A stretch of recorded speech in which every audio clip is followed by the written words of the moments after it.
as of this moment, personal decision ko one endorse ng kandidato. Local man or national candidate kasi maganda yung experience ko last week. Meron talaga mga tao na nagsasabi sa akin, umoto lang talaga nilang sinabi. So, given that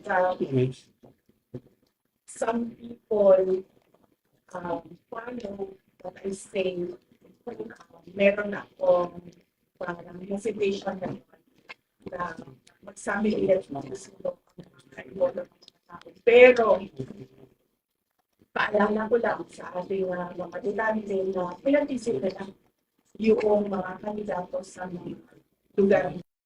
Tingnan nila kung ano yung nagawa, tingnan nila kung ano yung sinabi, at natupad ba or binigay ba yung mga sinabi ng kandidato.